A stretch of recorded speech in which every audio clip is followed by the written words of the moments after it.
Saya ingat sebuah buku populer yang berjudul The Secret yang mengklaim bahwa sekedar berpikir positif dan memikirkan hal yang kita dambakan saja mampu membawa perubahan yang kita mau.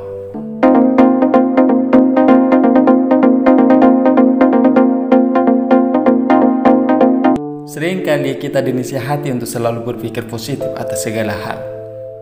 Yang pada umumnya, pernyataan untuk berpikir positif adalah memikirkan kemungkinan-kemungkinan yang positif saja atau yang terbaik saja daripada memikirkan hal negatif yang mungkin akan terjadi. Saya ingat sebuah buku populer yang berjudul The Secret yang mengklaim bahwa sekedar berpikir positif dan memikirkan hal yang kita dambakan saja mampu membawa perubahan yang kita mau. Sahabat Alkaf, kemudian saya berpikir keras dengan harapan agar ibu saya menjadi miliarder. Tapi kenyataannya tidak terjadi. Walaupun toh saya sudah berpikir positif dan memikirkan hal yang saya dambakan terhadap ibu saya. Tentang berpikir positif, kalian tahu nggak sahabat Alkaf? Justru ilmu psikologi menemukan adanya potensi masalah dengan anjuran berpikir positif itu sendiri. Judul artikel yang saya baca waktu itu yang membahas tentang masalah potensi masalah dengan anjuran berpikir positif adalah The Problem with Positive Thinking, yang menyebutkan bahwa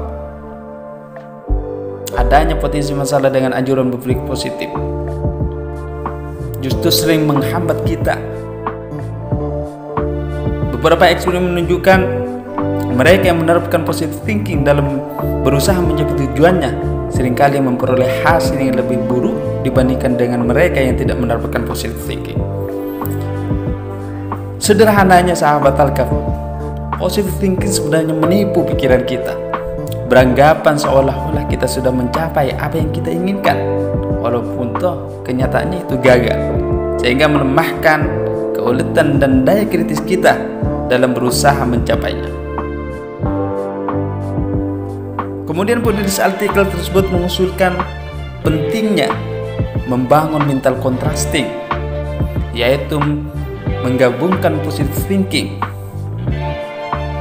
yang membayangkan hasil yang diharapkan telah tercapai dengan memikirkan hambatan-hambatan apa saja yang akan ditemui, yaitu dengan negative thinking.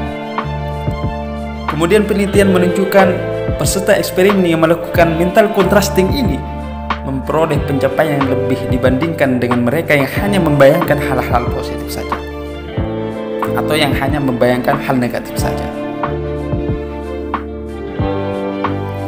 Kemudian artikel yang lain menjelaskan tentang masalah tirani yang berpikir positif dapat mengancam kesehatan dan kebahagiaan kita, yang pasalnya bahwa positive thinking justru bisa menyebabkan sebagian orang gagal dan merasa depresi karena secara implisit menyalahkan diri sendiri jika mereka tidak merasa bahagia. Misalnya kita sedang merasa terpuruk karena tidak lulus ujian. Kejadian ini masih ditambah lagi kita menjadi merasa bersalah karena merasakan kejadian itu sendiri. Contohnya ya, seharusnya kan kita harus berpikir positif, kenapa saya masih merasa sedih? Kan seharusnya seperti itu sahabat Alkaf. Ini bagaikan kena tinju dua kali, dan tinju yang kedua merasa bersalah karena tidak bisa bahagia justru yang lebih merusak dibandingkan kegagalan saat ujian itu sendiri. Jadi sahabat Alkaf, jangan sekali-kali hanya mengandalkan dengan sikap berpikir positif, dan sebaliknya jangan sekali-kali mengandalkan dengan hanya bersikap negative thinking.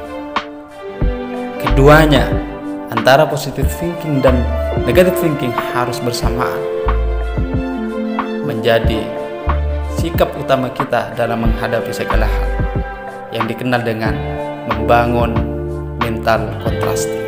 Terima kasih, mudah-mudahan bermanfaat. Wallahul muwaffiq ila aqwamit thoriq. Wassalamualaikum warahmatullahi wabarakatuh.